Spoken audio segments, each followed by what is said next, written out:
Hello दोस्तों। तो आज की इस वीडियो में आप लोगों का एक बार फिर से बहुत बहुत स्वागत है और आप देख रहे हैं डिटेक्टिव डायरीज और मैं हूं आपका होस्ट एंड दोस्त कॉनन पार्कर। तो आज है episode number 30, the night shift at haunted train.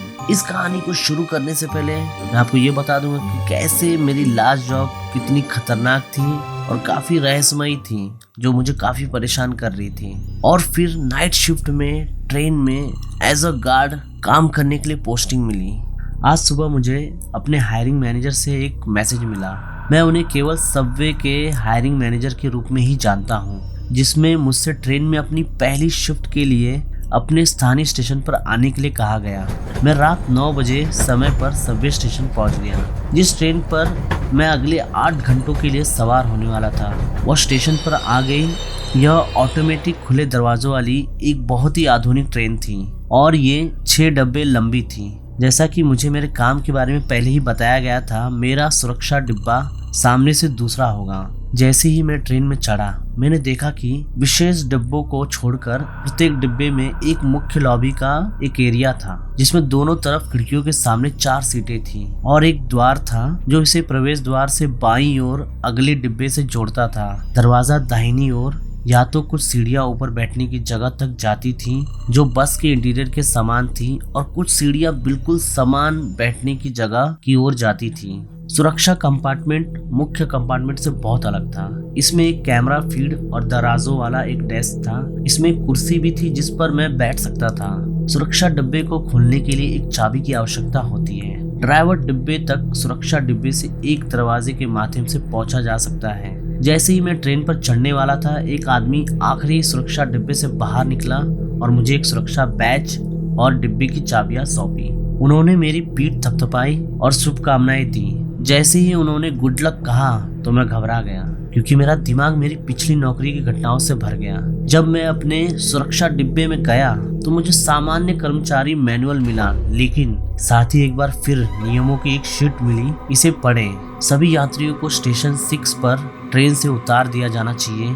Train station 6 पर 5 मिनट के लिए रुकेगी। सभी 4 डिब्बों की जांच करें और सुनिश्चित करें कि प्रत्येक यात्री ट्रेन छोड़ चुका है। ट्रेन के स्टेशन 6 से निकलने के बाद सुरक्षा डिब्बे में वापस जाए जो सामने है, और इसमें एक दरवाजा लेबल वाला सुरक्षा डिब्बा होगा। आपको ऐसा करना होगा जैसे ही ट्रेन के दरवाजे बंद होने लगे। अगर आपको दौड़ना ही पड़े तो दौड़ें। यदि आप लोगों को बात करते हुए सुनते हैं तो अपने सुरक्षा डिब्बे के अंदर ही रहें और कैमरे की फीड की जांच करें। यदि आप कंपार्टमेंट 4 में लोगों को बैठे हुए देखते हैं तो तुरंत कंपार्टमेंट 4 को 3 से जोड़ने वाली ऑटोमेटिक दरवाजों को बंद कर दें। इससे पहले कि उन्हें पता चले, आपको यह कार्य जल्द से जल्द करना होगा। अगर उन्होंने कैमरे की तरफ भी देखा तो उन्होंने नोटिस कर लिया। यदि आप अपने कैमरे की फीड में जिन लोगों को देख रहे हैं वे डिब्बे 3 की ओर आने लगे, तो आप अपने ड्रॉअर में से चाकू निकालें और डिब्बे 3 तक पहुंचने से पहले उन सभी पर वार कर दें। आपको हर 15 मिनट में पूरी ट्रेन का उस स्थान से चक्कर लगाना है जहां से आप डिब्बे 4 में लोगों को देखते हैं, उस बिंदु तक जहां ट्रेन उस स्टेशन पर आती है जिस पर आप चढ़े थे, और एक पूरा चक्कर लगा चुकी है। यदि आपके दौरे के दौरान आप किसी को ट्रेन पर चढ़ते हुए देखते हैं तो छुप जाए। अपने सुरक्षा डिब्बे में मत छुपे, ऐसी जगह छुपे जहां वे आपको ढूंढ ना सकें। वे अगले स्टॉप पर हार मान लेंगे और ट्रेन छोड़ देंगे। यदि आप ट्रेन में पेट्रोलिंग करने के दौरान कोई पागलों की तरह हंसी सुनते हैं, उसी डिब्बे की सभी लाइट बंद कर दें, लेकिन डिब्बे की यात्रा दरवाजों को बंद ना करें। नियम 7। अब नियम 7 का विस्तार। यदि आप हंसने की आवाज करने वाली कोई चीज देखते हैं तो उस डिब्बे से बाहर निकले और उसके दरवाजों को निष्क्रिय कर दें। हो सकता है कि जीव आपके देखते ही गायब होकर आपको चकमा दे दे, लेकिन सुनिश्चित करें कि आपने दरवाजा बंद कर दिया है। आपको एक डिब्बे में लाल पोशाक में खोई हुई एक युवा लड़की मिल सकती है। उस पर ध्यान ना दें और उसकी दिशा में ना देखें। वो आपका ध्यान आकर्षित करने के लिए मदद की गुहार लगा सकती है या कुछ भी कर सकती है, लेकिन उसकी ओर ना देखें या किसी भी तरह से उसके साथ बातचीत ना करें। स्टॉप 9 और स्टॉप 13 पर ट्रेन से उतरें और चढ़ें। स्टॉप 13 पर आप एक व्यक्ति को सुरक्षा बूथ में बैठे हुए देख सकते हैं। ट्रेन से मत उतरो, नहीं तो वह तुम्हें गोली मार देगा। आप किसी अन्य व्यक्ति को ट्रेन से उतरते और सुरक्षा गार्ड द्वारा गोली मारे जाते हुए देख सकते हैं, जिसे आपने कभी नहीं देखा था। दखल अंदाजी ना करें। यात्रा के दौरान किसी भी समय ट्रेन खराब हो सकती है और उसकी सारी इलेक्ट्रिक शक्ति खत्म हो जाएगी। शांत रहें और अपनी स्थिति में रहें। आपको अंधेरे में अपने आसपास चीजें चलती हुई महसूस हो सकती है या चीजें सुनाई भी दे सकती है। हर बात पर ध्यान ना दें। ट्रेन फिर से चलेगी और अंत में सामान्य रूप से आगे बढ़ेगी। स्टॉप 13 पर पहुंचने के बाद हर 30 मिनट में कैमरे की फीड जांचें। आप सीटों पर विभिन्न प्राणियों या लोगों को बैठे हुए देख सकते हैं। आपको हिंसा देखने को मिल सकती है। अब आपको यह ध्यान रखना है कि आप किसी के भी झगड़े में इंटरफेयर ना करें। साथ ही आपको ट्रेन का एक चक्कर भी लगाना पड़ सकता है। तुम चक्कर लगाते रहो और फिर भी उस डिब्बे से गुजरते रहो। प्राणियों को केवल कैमरा फीड पर ही देखा जा सकता है। यदि आप नहीं ध्यान दें कि आप एक ही स्टॉप पर बार बार रुक रहे हैं, डिब्बे 4 में जाओ और सबसे पिछली सीट पर बैठो। स्टॉप जारी रहने तक प्रतीक्षा करें और फिर आप सीट छोड़ सकते हैं। अपने किसी एक चक्कर में आपको ट्रेन की सीट खून से सनी हुई लग सकती है। ड्रॉअर में सफाई करने वाले कपड़े का उपयोग करें और सीटों को साफ करें। आपके पेट्रोलिंग के दौरान किसी भी समय ट्रेन की लाइटें बुझ सकती हैं। हमारे द्वारा दी गई टॉर्च उपयोग करें और अपनी पेट्रोलिंग जारी रखें। यदि आपको अंधेरे में कुछ दिखाई देता है तो अपने सुरक्षा डिब्बे की ओर वापस भागें और उस डिब्बे के दरवाजे बंद कर दें। रोशनी वापस आने पर आप दरवाजों को चालू कर सकते हैं। यदि ट्रेन बहुत शांत हो जाती है और आपको सचमुच कुछ भी सुनाई नहीं देता है तो अपने सुरक्षा डिब्बे की ओर दौड़ें और शांति को भरने के लिए अपने फोन पर तेज संगीत चालू करें। ट्रेन के इंजन की स्थिर ध्वनि सुनने के बाद अपनी पारी और पेट्रोलिंग जारी रखें। यदि ट्रेन किसी भी स्टॉप पर 5 मिनट से अधिक समय तक रुकती है तो ड्राइवर की जांच करें। यदि वो वहाँ नहीं है तो ट्रेन के दरवाजे मैनुअल रूप से बंद कर दें और ट्रेन को तब तक चालू रखें जब तक आपके स्टॉप पर वापस ना आ जाए और वहाँ से उतर ना जाए। आपको अपनी सुरक्षा ड्यूटी भी जारी रखनी होगी। यदि आप गलती से कोच नंबर 5 में चले जाते हैं तो ऑटोमेटिक दरवाजे आपके पीछे बंद होने से पहले तुरंत बाहर निकल जाएं।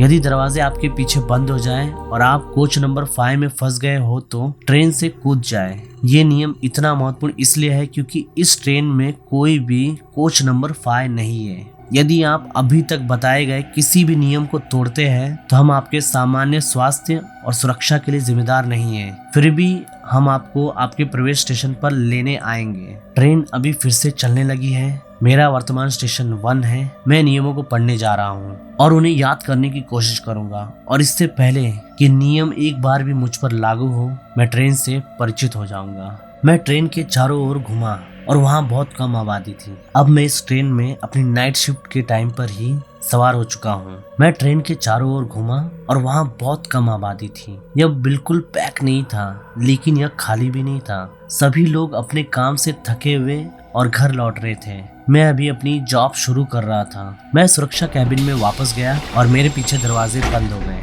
ऑटो लॉकिंग दरवाजा यह उपयोगी होना चाहिए। मैंने नियमों को दोबारा पढ़ते हुए बैठकर मजाक उड़ाया। ट्रेन का सफर महज अंधेरी सुरंगों जैसा था। एक लंबी और घटनाहीन यात्रा के बाद ट्रेन अंत में स्टेशन 6 पर पहुंची। मैं अपने सुरक्षा कैबिन से बाहर निकला और सभी को ट्रेन से उतार दिया। फिर मैंने सभी चारों कैबिनों का चक्कर लगाया और कुछ सोए हुए यात्रियों को जगाकर उन्हें नीचे उतारना पड़ा। फिर ट्रेन के दरवाजे बंद होने लगे और इस ट्रेन में सिर्फ मैं और बाकी सब लोग थे। मैंने जल्दी से अपनी घड़ी सेट की ताकि मुझे हर 15 मिनट में अपना चक्कर लगाने के लिए सचेत किया जा सके। अब तक तो सब ठीक चल रहा है और मैंने रूल नंबर 1 सही से फॉलो किया। तभी मुझे एहसास हुआ कि मैंने रूल नंबर 2 में कुछ गड़बड़ी कर दी है। मेरे रीढ़ की हड्डी में ठंड बढ़ गई और मेरा दिल जोरों से धड़कने लगा। मैं कोच नंबर 1 के अंत में था, इसलिए मुझे बस बैठने की जगह से गुजरना था और फिर सीधे सुरक्षा डिब्बे में जाना था। दिमाग में योजना बनाते ही मैं अचानक भागने लगा। मैंने नियम तोड़ा था लेकिन इसका मतलब यह नहीं है कि मैं वहीं खड़ा रहूं और कुछ पाने का इंतजार करूं। अचानक मैं एक दीवार से टकरा गया। मैं क्षण भर के लिए स्तब्ध रह गया क्योंकि मुझे वास्तव में यहाँ दीवार बने हुए पानी की उम्मीद नहीं थी। रुको मत, यह कोई दीवार नहीं थी। मैं बस एक भयानक प्राणी से टकरा गया था। वह गहरे काले रंग का था।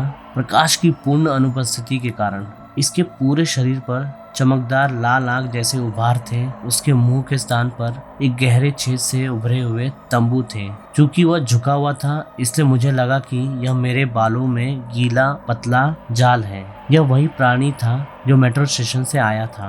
हालांकि इस बार मैं अपने भूत की सुरक्षा में नहीं था और कोई भी चीज मुझे रोकने वाली नहीं है। मैं थोड़ी देर के लिए डर में डूबा रहा जब तक कि प्राणी ने गहरी कंठ से गुर्राना नहीं छोड़ा। इसने मुझे मेरे राज्य से बाहर निकाल दिया और मैं अपनी जान बचाने के लिए भागने लगा। इसने अपने पंजे बढ़ाए और मेरी छाती पर दर्द भरी खरोंचें दी। इसने चॉकबोर्ड पर चौक की ध्वनि उत्पन्न की क्योंकि इसके पंजों की खुरदुरी नोक मेरी शर्ट को चीरती हुई, मेरी त्वचा को चीरती हुई निकल गई। मेरे सीने से गर्म खून बाहर निकला। मैंने दौड़ना जारी रखा और अपनी छाती पकड़ ली जो अब तेज बदसूरत दर्द से झुलस रही थी। मैं ठीक समय पर सुरक्षा डिब्बे में चढ़ गया। प्राणी ने दरवाजे पर जोरदार धमाका किया। मैं जल्द से अपनी मेज के बगल वाली अलमारी में पहुंच गया और मुझे एक फर्स्ट एड बॉक्स भी मिला। जीव बार बार खुद को दरवाजे से टकराता रहा। किसी समय यह चला भी गया। अभी शर्ट को फाड़ने के बाद मैंने बिना निशान वाला लोशन अपनी त्वचा पर लगाया और अपने धड़ के चारों ओर पट्टियां लपेट ली। घाव बहुत गहरे नहीं थे लेकिन उन्होंने मेरी त्वचा की ऊपरी परत को क्षतिग्रस्त कर दिया था और एक बड़े क्षेत्र को ढक दिया था। यह नरक की तरह चुभ गया। मैंने कांपते हाथों से अपनी पानी की बोतल उठाई और खूब घूंट पी लिया। मैंने इस लिस्ट में के रूल नंबर 2 को तो पहले ही तोड़ दिया था।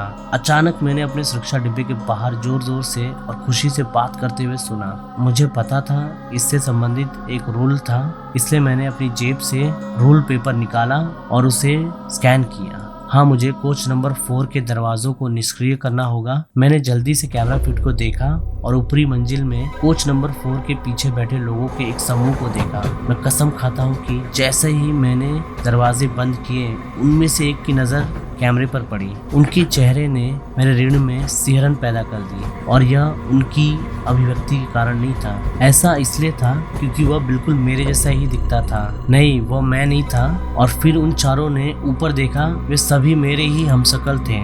उनकी चौड़ी खौफनाक मुस्कुराहट ने मेरी रीढ़ में सिहरन पैदा कर दी। वे अचानक उठे और एक स्वर में यात्रा द्वार की ओर चल दिए। सौभाग्य से मैंने आवाजें सुनते ही दरवाजे बंद कर दिए थे। और क्या, तभी मेरी घड़ी की बीप विनम्रता से मुझे बताती है कि ट्रेन का एक आरामदायक चक्कर लगाने का समय हो गया है। मैंने ड्रॉअर से चाकू उठाया और यह सुनिश्चित किया कि मैंने कोच नंबर 4 के दरवाजे बंद कर दिए हैं और अन्य सभी डिब्बे खाली थे। लेकिन जब मैं कोच नंबर 3 के अंत में पहुंचा जहां यात्रा का दरवाजा कोच नंबर 4 के लिए था तो मैंने एक ऐसा दृश्य देखा जो चौंका देने वाला था। मेरे मन में यह एक ऐसा दृश्य था जो अब तक मेरे दिमाग में घूमता रहता है। वहाँ वो मेरे चारों हमशक्ल शीशे से सटे हुए थे। वे बहुत ही भयानक और नशे में धुत लग रहे थे। उनके चेहरे से लाट टपकने लगी और मुझे देखकर उनकी आंखें चौड़ी हो गई। फिर मानो संकेत मिलने पर वे सभी एक दूसरे से लड़ने लगे। वे जंगली कुत्तों की तरह लड़ते थे, एक दूसरे की आंखों में छेद करते हुए एक दूसरे को काटते थे। फर्श पर नल की तरह खून टपक रहा था लेकिन वे जारी रहे। उन्होंने एक दूसरे को विकृत कर दिया। मैं देखना जारी नहीं रख सका। उन्होंने एक दूसरे को तब तक मुक्का और लात मारी जब तक कि उनके चेहरे पहचान में न आए। मैं घूमा और सीधे सुरक्षा डिब्बे की ओर भागा। मैं अंदर ही अंदर पागलों की तरह रोने लगा और अपने बालों को खींचने लगा। आखिर मैं इस नौकरी पर वापस ही क्यों आया? वे कौन सी चीजें हैं? ये कौन सी ट्रेन है? मैं दीवारों पर चिल्लाया लेकिन वे सम्मान में चुप रहे। एक बार मैंने दीवारों पर मुक्का मारना शुरू कर दिया और तब तक नहीं रुका जब तक मैंने अपनी मुट्ठियों पर खून नहीं देखा। फिर मैंने अपने हाथों को पट्टियों में लपेट लिया। मैं कसम खाता हूँ कि मैं एक ज़ॉम्बी सर्वनाश वीडियो गेम चरित्र की तरह दिखता हूँ। मैं फिलहाल अभी शांत होने के लिए ये सब कह रहा हूँ। अब तक मैंने केवल एक ही रूल तोड़ा है। मुझे जल्द ही दूसरे दौरे पर जाना होगा। अगर मैं जीवित रहा और इस नर्क से बाहर निकल पाया तो आप दर्शकों को मैं इसके आगे की कहानी ज़रूर बताने की कोशिश करूँगा। तो आज की कहानी यहीं पर ख़त्म होती है। तो आज की कहानी काफ़ी स्ट्रेंज थी, बहुत ही डिस्टर्बिंग थी कि कैसे एक आदमी नाइट शिफ्ट के लिए एक ऐसे ट्रेन में जाता है जहाँ पे बहुत सारे different kind of disgusting rules follow किए जाते हैं। अगर वो फॉलो नहीं करेगा तो उसकी जान भी जा सकती है। तो काफ़ी स्ट्रेंज एक्सपीरियंस है। ये एक रियल इंसिडेंट से ही मैंने कहानी ली है और जो किसी के साथ हुआ है वही कहानी मैंने आपको उसी के ज़बानी बताने की कोशिश की है। तो आप इस कहानी के बारे में अपने क्या विचार रखना चाहते हैं, आप मुझे कमेंट बॉक्स में कमेंट करके बता सकते हैं। या आपके पास भी कोई ऐसा हॉन्टेड एक्सपीरियंस है तो वो भी आप मुझे शेयर ज़रूर करें। कमेंट बॉक्स में आईडी दिया रहेगा, आप उसमें अपनी हॉन्टेड स्टोरी शेयर कर सकते हैं। आई होप आज की कहानी आपको पसंद आई होगी। इस कहानी को हम डिटेक्टिव थ्योरी से समझने की कोशिश करते हैं कि कैसे एक आदमी जॉब सर्च करता रहता है और नाइट शिफ्ट ट्रेन में एज अ गार्ड ज्वाइन करता है, तो उसके साथ बहुत सारे ऐसे इंसिडेंट होते हैं और से ये रूल्स काफ़ी अजीब लगते हैं। अभी तक तो फिलहाल ये कहानी अधूरी है और बहुत बार ऐसा हमारी लाइफ में होता है जिससे हम बिलीव नहीं कर सकते हैं। तो यही सब कुछ उसे इंसान के साथ भी हो रहा है, इसे बहुत सारे लोग बिलीव नहीं करेंगे, बट उसके साथ हो रहा है तो अब उसे ही पता है उसके साथ क्या क्या हो रहा है। और कहानी तो अभी अधूरी है, जिसके एंड कंक्लूजन पर ही आने के बाद हम इसके बारे में गहरी चर्चा कर पाएंगे। तो चलिए, मुझे भी लेट हो रहा है और मैं भी चला अपनी नाइट शिफ्ट के लिए। डोंट वरी, ये ट्रेन में कोई नाइट शिफ्ट नहीं रहेगी, it's just a normal night shift.